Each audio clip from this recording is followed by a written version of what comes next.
사무엘상 19장 18절에서 24절 말씀.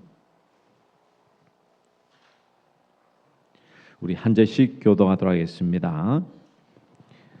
다윗이 도피하여 라마로 가서 사무엘에게로 나아가서 사울이 자기에게 행한 일을 다 전하였고 다윗과 사무엘이 나요스로 가서 살았더라.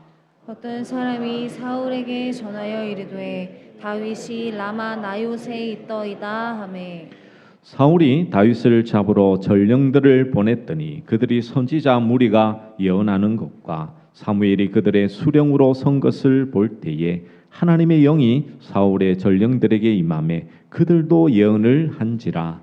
어떤 사람이 그것을 사울에게 알림해 사울이 다른 전령들을 보냈더니 그들도 예언을 했으므로 사울이 세 번째 다시 전령들을 보냈더니 그들도 예언을 한지라. 이에 사울도 라마로 가서 세구에 있는 큰 우물에 도착하여 물어 이르되 사무엘과 다윗이 어디 있느냐? 어떤 사람이 이르되 라마 나요스에 있나이다. 사울이 라마 나요스로 가니라. 하나님의 영이 그에게도 임하시니 그가 라마 나요스에 이르기까지 걸어가며 예언을 하였으며. 함께 읽겠습니다. 그가 또 그의 옷을 벗고 사무엘 앞에서 예언을 하며 하룻밤 낮을 벗은 몸으로 누웠더라. 그러므로 속담에 이르기를 사울도 선지자 중에 있느냐 하니라. 아멘. 여러분들 교회의 본질이 무엇이라고 생각하십니까? 교회라는 곳은 예배하고 전도하고 또 양육하고 교제하고 또 구제하는 그것이 보통의 교회에 하는 사역이며 일이라고 생각하죠. 근데 교회의 본질이 뭐냐고? 무엇을 나타내고 드러내는 것이 교회의 역할일까요? 만약 이것이 정확하게 이해가 되지 못한다면 결국 교회도 또 다른 종교 집단으로서 교회의 모습으로 이렇게 변질될 수가 있겠죠. 그러면 이제 교회의 본질이 무엇이냐? 디모데전서 3장 15절 말씀에 이렇게 말씀하고 있습니다. 우리 함께 같이 한번 읽어볼까요? 우리 디모데전서 3장 15절 우리 함께 읽겠습니다. 시작. 만일 내가 지체하면 너로 하나님의 집에서 어떻게 행하여야 할지를 알게 하려 함이니 이 집은 살아계신 하나님의 교회요 진리의 기둥과 터니라. 아멘. 오늘 말씀을 통해서 보다시피 교회는 이 진리의 기둥과 터로 존재한다라고 말씀하고 있습니다. 그 말은 무엇입니까? 교회라는 곳은 진리를 기초로 하여 그 진리를 나타내는 곳이어야 된다는 것입니다. 예를 들면 그래요. 구제를 함에 있어서도 그냥 불쌍한 사람을 도와준다는 의미로 해서는 결코 이 구제의 참된 교회의 모습은 아니라는 것이죠. 왜 그렇습니까? 아니 세상에서도 얼마나 많은 사람들이 사람을 불쌍히 여겨 구제를 하고 있습니까? 근데 세상과 교회는 달라야 되잖아요. 그래서 교회의 구제는 무엇을 해야 되나요? 그 안에 진리가 담겨져 있어야 된다는 것입니다. 진리가 바탕이 된 구제는 어떤 것을 의미합니까? 나 자신이 하나님으로부터 이 죄로 말미암은 사망에서 오직 은혜로 구원받은 자로 예수님으로 말미암아 은혜로 구원받은 자로서 그것을 무엇합니까? 아무런 값 없이 내가 하나님으로부터 구제받았기에 남을 돕는 구제로서 그것이 나타나야 된다는 것이죠. 있는 자가 없는 자에게 그냥 선심 쓰듯이 하는 것은 참다운 성경적 구제가 아니라는 것입니다. 그래서 교회 안에서는요, 구제를 많이 하자라고 슬로건을 내세울 것이 아닙니다. 그러기보다는 구제를 어떻게 해야지만 진리가 증거될 것인가, 거기에 대한 고민이 있어야 된다는 것이죠. 진리는 우리 쪽에서 정하는 것이 아닙니다. 하나님께서 우리에게 내려주시는 것이죠. 진리의 본질은 예수 그리스도입니다. 그 예수님을 아는 것, 예수님을 믿는 것은 인간 쪽에서 선택하는 것이 결코 아니죠. 하나님께서 우리에게 은혜로 주셔야지만, 성령님께서 우리 안에 오셔야지만 아는 것이죠. 그래서 진리 앞에서 신자가 행할 것은 오직 복종밖에 없습니다. 이것은 오직 하나님으로부터 예정된 사람들, 하나님으로부터 부르심을 받은 자들에게만 보여지는 것이 바로 진리이죠. 진리에 사로잡히지 않은 사람들, 그들은 복종을 찾아볼 수가 없습니다. 왜냐하면요, 진리라는 것은 복종받을 만한 어떤 힘을 가지고 있지 않기 때문이죠. 세상은요, 오직 힘에게만 복종하지 않습니까? 그런데 진리는 세상이 원하는 힘을 가지고 있지 않습니다. 또한 세상이 원하는 것을 제공해 주지도 않죠. 그러니 이러한 진리에 누가 복종하겠습니까? 오직 하나님으로부터 부름받은 자들, 진리에 사로잡힌 자들만이 진리를 알아보고 복종하게 되어 있는 것이죠. 이러한 진리로 인해서 새롭게 세워진 나라가 바로 하나님의 나라, 이 땅에서는 바로 교회로서 나타나고 있는 것이죠. 진리에 사로잡히면 결코 자신의 뜻대로 살아가지 못합니다. 왜? 진리가 그를 인도하니까요. 이끄니까요. 복종하게 되어 있는 것이죠. 진리가 주인이 되어서 진리를 따라 살아가게 되는데, 오늘 본문의 말씀이 그것을 우리에게 보여주고 있는 거예요, 여러분. 그래서 오늘 말씀을 함께 상고하면서 이 라마나요시라는 것을 우리는 지역적인 특성, 어떻게 보면 나타나는 은사적인 모양으로만 생각하는데, 오늘 주의 말씀을 통하여서 진정한 라마나요시 무엇을 말씀하고 있는지, 그 의미를 통해서 우리는 어떻게 교회로서 하나님 앞에 살아갈지, 오직 주의 말씀을 통해서 밝히 깨달아 아시는 우리 모든 믿음의 종들 되시기를 간절히 축복합니다. 이제 지난주 말씀을 드렸던 이제 다윗과 사울의 그 앞에 나타난 골리앗을 다윗은 이기게 되죠. 여러분, 어떻게 보면 하나님께서 도우셔서 골리앗을 이겼으니 이 다윗의 삶에는 아주 뭡니까? 우리가 생각하는 꽃길이 펼쳐질 것만 생각했습니다. 근데 전혀 그렇지 않죠. 다윗이 골리앗을 이기고 난 다음 18장에서는요, 사무엘상 18장에서는 이 사울 왕이 다윗을 죽이려고 3번이나 이렇게 뭐 하냐면 의도가 나타나 있습니다. 그리고 이런 계획들이 실패로 돌아가니까 이제 19장에서는 공개적으로 다윗을 죽이라고 명령까지 하죠. 그러면 왜 이 사울 왕은요 다윗을 죽이려고 할까요? 그것은 바로 계속해서 보고 있는 것처럼 지금 사울 왕, 다윗, 이들은요 그냥 단순히 한 개인을 나타내는 것이 아닙니다. 하나님의 영이 떠난 사람, 그리고 하나님의 영이 임한 사람의 대조를 통하여서 이 대조를 통한 하나님의 말씀이 지금 선포되고 있는 것이죠. 그래서 사울이 지금 다윗을 죽이려고 하는 그 이유는 바로 하나님의 영이 사울에게서 떠났기 때문입니다. 하나님의 영이 떠난 사람의 모습을 그대로 보여주고 있는데 그것이 무엇입니까? 바로 이 권력욕이죠. 권력에 대한 욕구가 강한 것입니다. 하나님의 언약에 의한 왕의 계보를 이어갈 다윗이 결코 눈에 보이지 않습니다. 오직 자신의 왕권을 유지시키기 위해서 백성들의 인기를 얻고 있는 다윗을 뭐 해야 됩니까? 죽여야 되는 거예요. 왜?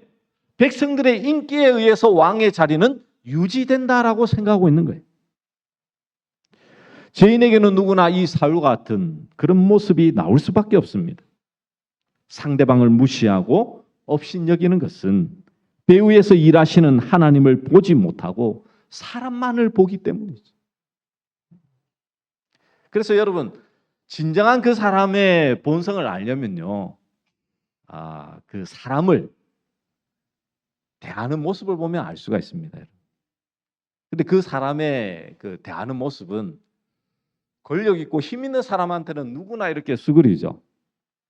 그런데 정말 힘없는 사람, 부리는 사람들을 어떻게 대하는지가 그 사람의 본성이에요, 본성. 그게 여실히 드러나는 것이죠.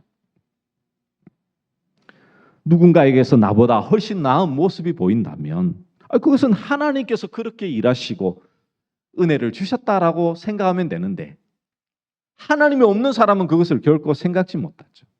시기하고 질투하고 그것을 이기려고 쟁취할 뿐입니다. 그래서 세상은요, 남을 죽여서라도 자기 승리로 만들어내면 영웅이 된다라는 그 심리가 있죠. 그래서 어떻게든지 미워하고 시기하며 죽여서라도 밟고 올라서는 것에 최선을 다할 뿐인 것입니다. 세상에서 살아남는 자가 승리하는 것이라고 생각하기 때문이죠. 그 모습을 보여주고 있는 것이 누구라고요? 바로 사울 왕. 나보다 인기 많아? 너 죽어. 왜? 내 왕권을 지금 위협하니까. 그 모습을 잘 보여주고 있는 것이죠. 이러한 죽음의 위기에서 다윗은 자신의 아내이며 사울의 땅인 미갈의 도움으로 도망하게 됩니다.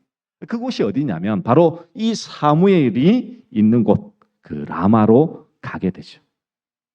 그리고 이 사무엘에게 가서 사울이 자신에게 행했던 모든 일을 고하고 사무엘과 함께 나요스로 가서 거하게 됩니다. 이 나요시라는 것은요, 이 단어의 뜻은 거처 또 처소라는 의미를 가지고 있습니다. 여기서는 선지학교, 기숙사라는 뜻을 가지고 있죠. 20절에 보시면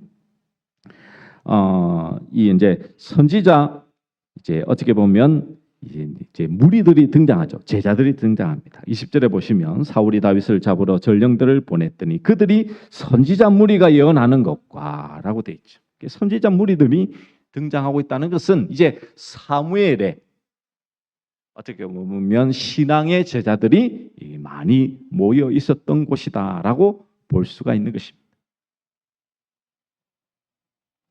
사울 왕은요, 다윗이 사무엘에게 있다라는 그 이야기를 듣고는 이 다윗을 잡으러 전령들을 보냅니다. 그래 보냈는데 20절에 이제 읽었던 후반에 보시면 하나님이 영이 사울의 전령들에게 임하며 그들도 예언을 한지라라고 되어 있습니다.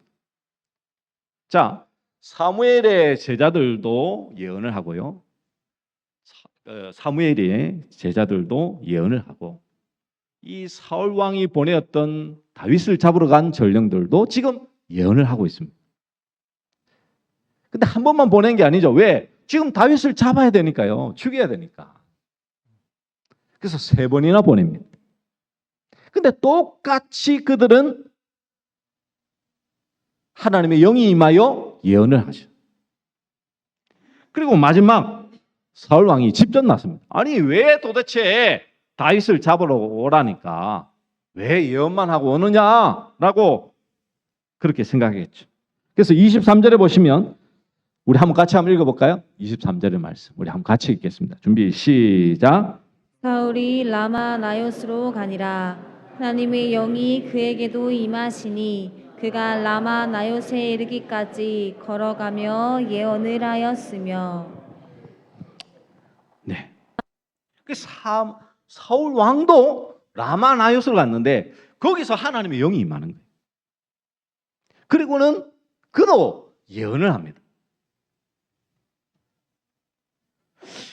이 사건은 과연 무엇을 말씀하고 있을까요? 전령들과 그리고 사울의 예언은 정책적인 것이 아니었습니다. 자신들이 신앙으로 하나님 앞에서 나 바르게 서야지, 성령님을 받아야지 이렇게 받은 게 아니에요.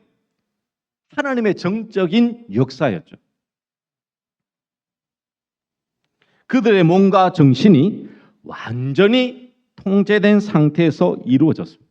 그걸 보여주는 게 뭡니까? 24절에 보면 이 전령들과는 다른 사울왕을 보여주고 있습니다. 24절에 보시면 그가 또 그의 옷을 벗고 사무엘 앞에서 예언을 하며 하루 밤낮을 벗은 몸으로 누웠더라. 그러므로 속담이 이르기를 사울도 선지자 중에 있느냐 하니라 라고 되어 있죠.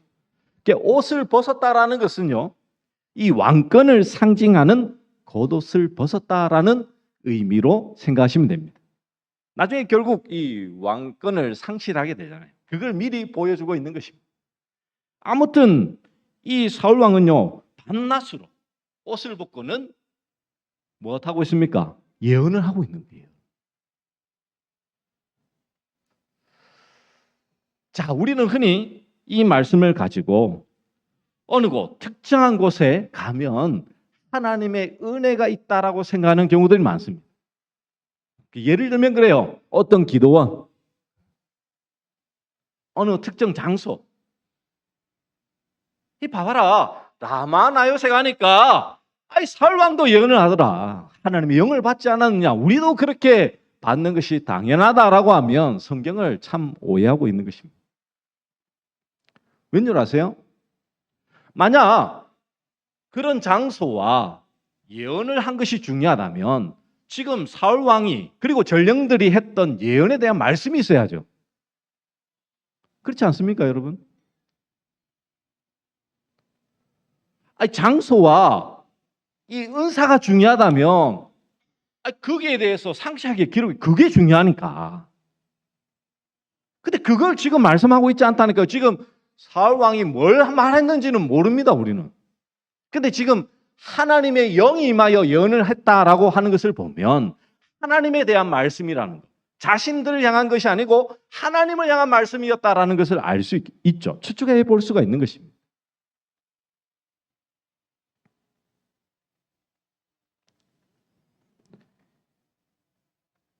근데 분명한 것은 무엇입니까? 자신들이 지금 라마나요스에 온 목적과 자기들의 일과 연관된 말을 하지 않고 하나님께서 말씀을 주시는 것만을 지금 말하고 있다는 거예요.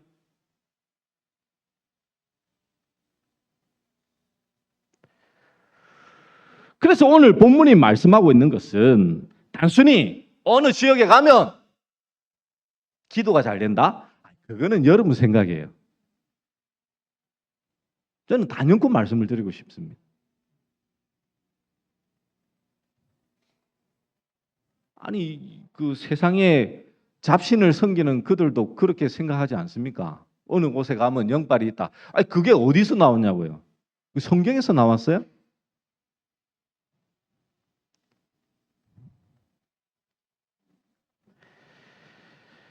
참 우리는 하나님의 말씀에 대한 오해들이 참 많습니다. 지금은 성령 하나님이 온 세계에 안 계신 곳이 어디 있습니까? 내 안에 지금 성령님 계시는데 내가 아는 그곳이 하나님의 임재의 장소잖아요, 여러분. 아멘이십니까? 내가 지금 모슬렘지요, 저 바다 끝에 가더라도 요나처럼 물고기 뱃속에서 음부 끝에 가더라도 하나님의 임재를 경험했다라고 말씀하고 있는데 온 우주에 충만하신 하나님이 어느 곳에는 기도를 잘하게 하고 어느 곳에는 기도를 못하게 하십니까? 그건 인간적인 생각이죠, 여러분. 지금 성경은 그걸 말씀하고 있는 게 아니에요.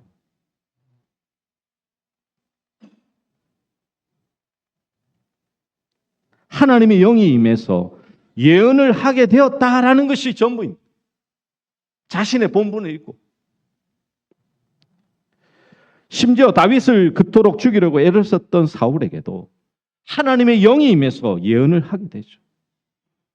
우리는 이런 말씀을 또 들으면 또 궁금한 것이 있습니다. 아니, 왜 사울 같은 사람에게 하나님의 영이 임해서 예언을 하게 되는가? 왜냐하면 그는 악한 자잖아요. 하나님의 영이 떠난 자인데 왜 또 임하냐는 것이죠. 못마땅하게 여길 수 있습니다. 왜? 하나님의 영이 임하면 그것은 하나님의 그 편에 서 있는 사람이거나 선한 사람, 또 신앙에 열심히 있는 사람이 하나님의 영을 받는다라고 우리는 흔히 생각하죠. 그러나 그것은 인간의 초점을 맞춘 잘못된 생각일 뿐입니다.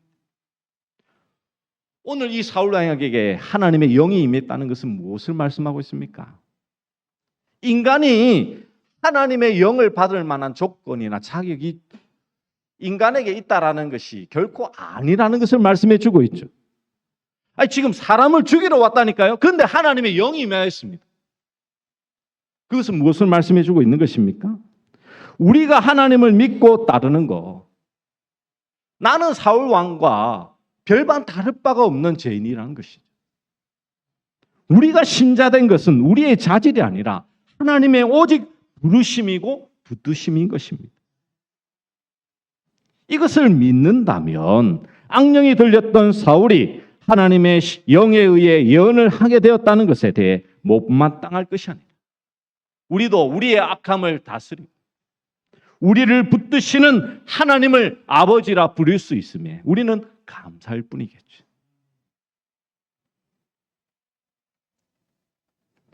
사울에게 하나님의 영이 임한 것은요, 사울의 한 개인의 구원을 말씀하고자 하는 바가 아닙니다. 그러면 그 결과가 달라야 되겠죠. 사울이 변하였더라. 그렇지 않습니다. 사람들은 비아냥거리죠. 뭐라 비아냥거립니까? 24절에 보시면 그러므로 속담에 이르기를 사울도 선지자 중에 있느냐. 그 말은 뭡니까? 사울 왕이 선지자다라고 말씀하고 있는 거예요? 아니죠. 아니 어째 그 사울 같은 사람이 선지자 중에 있냐라고 비아냥거리고 있는 것이죠.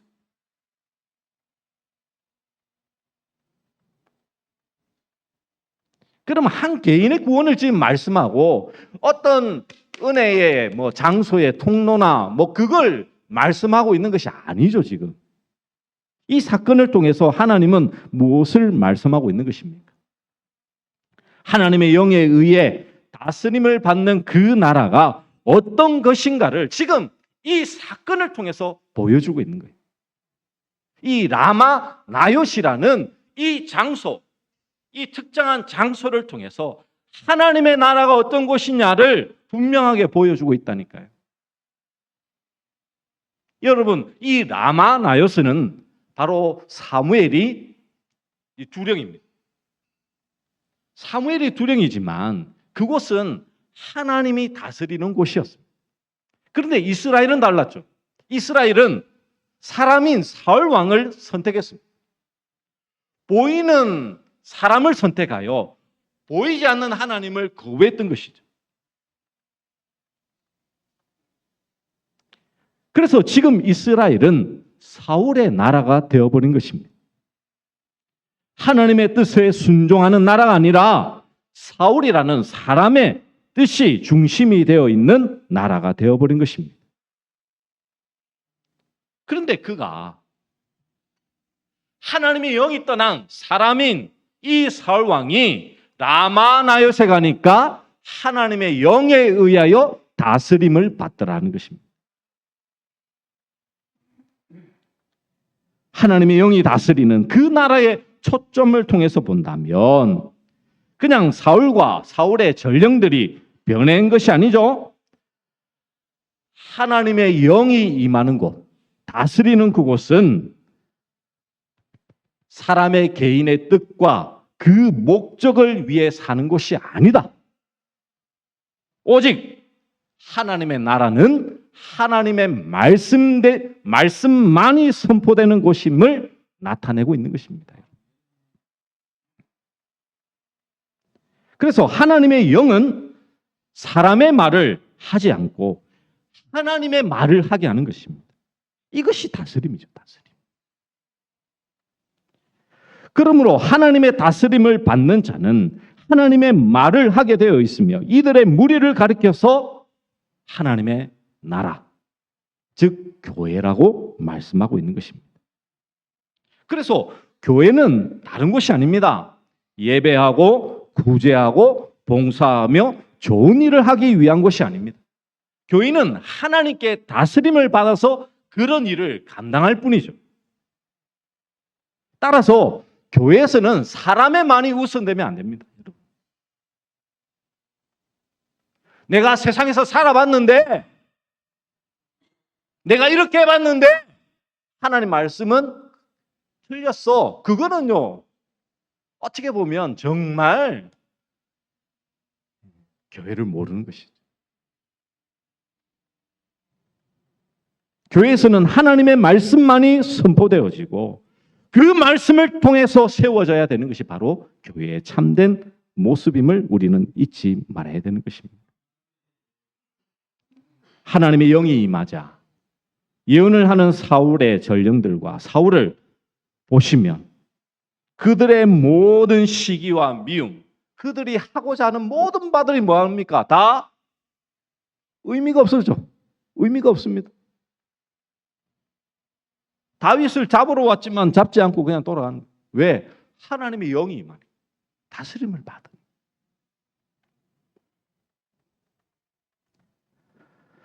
성령은 우리를 능력 있는 사람으로 만들지 않습니다. 그 사람을 보시면 안 되는 거예요, 여러분. 그것은 힘을 가지기를 원하는 사람의 욕망에 불과할 뿐입니다. 그래서 여러분, 사람의 그 능력 앞에 무릎을 꿇지 마십시오. 하나님께만 무릎 꿇으셔야 된다는 거예요.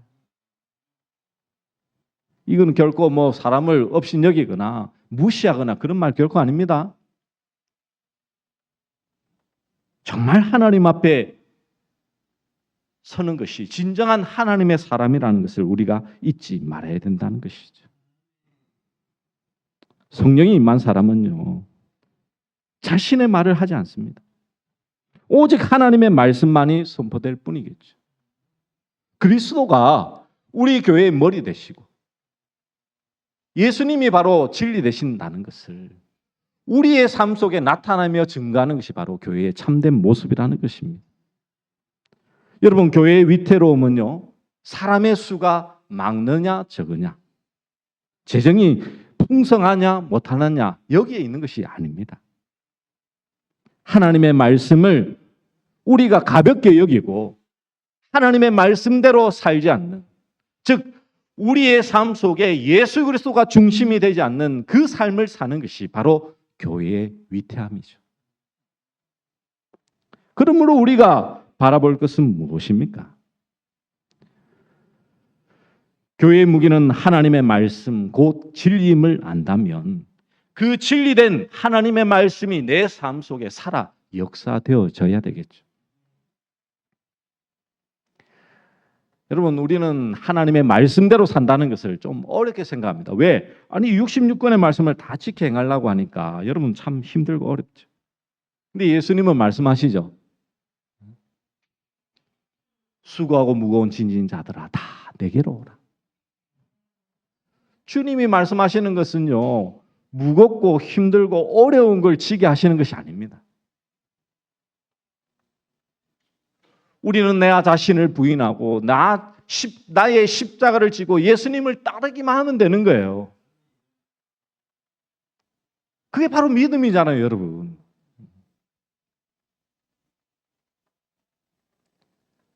그래서 우리 교회를 통해서 여러분의 삶을 통하여서 나타낼 것은 오직 예수 그리스도 한 분뿐이에요. 예수 그리스도 한 분뿐.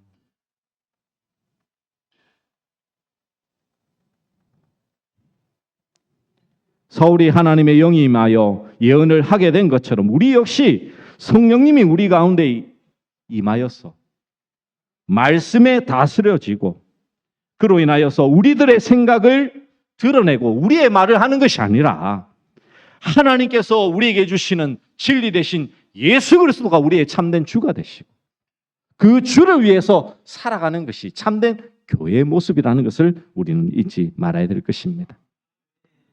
그러므로 오늘 여러분들에게 결론의 말씀을 드리면서 여러분들에게 도전하고 싶습니다. 여러분은 정말 하나님의 사람, 하나님의 교회입니까? 그렇다는 것은 여러분이 일주일 여러분의 한 달간의 삶 속에 얼마나 여러분의 삶의 말과 행동에 예수 그리스도가 주가 되어 있는지를 보셔야 되는 거예요. 얼마나 여러분 십자가 앞에서 여러분 죽으셨습니까? 여러분이 얼마나 하나님 앞에 여러분의 사랑을, 여러분의 전부를 하나님께 드리고 있습니다. 다른 것 드리는 거 아니에요. 여러분의 생명을 그리스도 앞에 드리는 삶. 그리스도의 심장이 여러분의 삶 속에 살아있는 것이 진정한 믿음이요. 그것이 교회의 모습이라는 것을 항상 잊지 마시고 매일의 삶 속에서 참된 교회로서 주님 앞에 살아가는 우리 모든 믿음의 종들 되시기를 간절히 축복합니다. 우리 말씀을 기억하며 우리 나는 주님께 속한 자 찬양하도록 하겠습니다.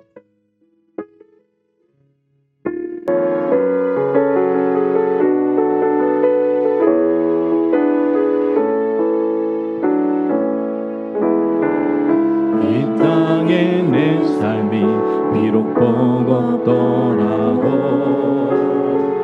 주님의 선하심 나 믿으며 가리. 이 작은 자통에 주가 이러하시니 감사로 사는 삶 나 살기 원하네. 내 삶의 시간 속에 주인하시네. 내 모든 연역 속에 함께 하시네. 깊고도 크신 주의 영광을 나 보리라. 위대하신 주 나는 주님께 속한 자네요.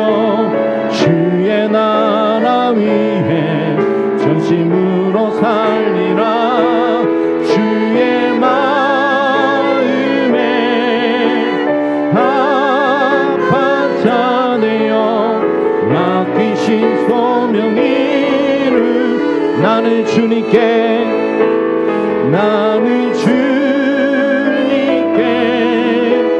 속한 자네요. 주의 나라 위해 전심으로 살리라. 주의 마음에 합한 자네요. 맡기신 소명이